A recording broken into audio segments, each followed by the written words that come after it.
Welcome to the only daily podcast focusing on compliance news of the day. Each morning, start your day with a cup of coffee and Tom Fox, the voice of compliance, to hear about 4 of the top compliance, corruption, or leadership stories you will need to start your day. The Daily Compliance News is a production of the Compliance Podcast Network. First, a word from our sponsor.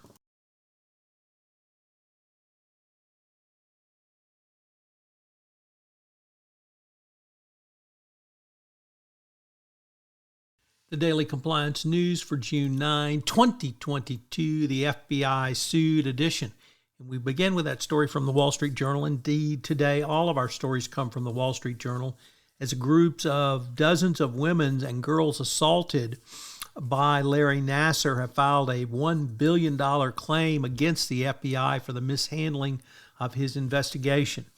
The reason is that information was brought to the FBI's Indianapolis office as early as 2015, and the agents involved didn't take the claim seriously and or document the evidence they received or transfer it to the FBI's resident agency in Lansing.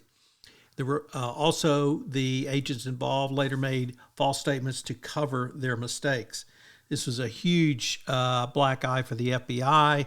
They were roundly criticized in the DOJ Inspector General report, but they didn't file any criminal action against the now disgraced FBI agents who were involved in this just huge foobar. So a civil suit's been now filed. I don't know how they're going to plan to defend this, saying they can't be sued or some other nonsense. But the bottom line is the FBI had the information. They sat on it. They didn't pass it along, and when questioned on it, they really sought to discredit the reporters. We've had 2 major hires reported in the Wall Street Journal. The first in Richard Vandefort in the Risk and Compliance Journal. Our good friend Hui Chen has moved to Ropes and Gray to work in the firm's Insights Lab. This is a really interesting development. First of all, Hui Chen returning to private practice, but also the Insights Labs at Ropes and Gray. It's a group that brings together a multidisciplinary team, lawyers, behavioral scientists, and others to advise clients on compliance risk and other challenges. So great to see this development and Hui Chen involved. Next up, also from the Risk and Compliance Journal, this time Dylan Tokar reporting, is that the Chief Compliance Officer, Glenn Leon at Hewlett-Packard Enterprise, is going to lead the Department of Justice's fraud section.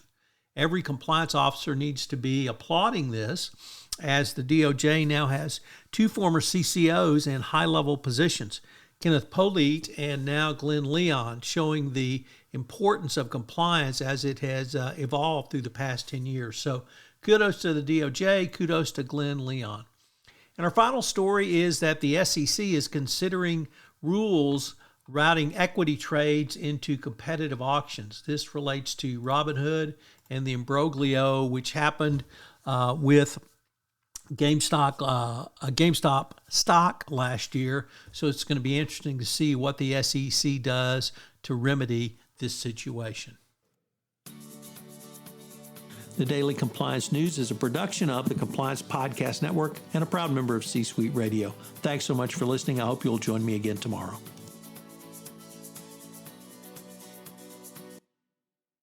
This podcast is a part of the C-Suite Radio Network. For more top business podcasts, visit c-suiteradio.com.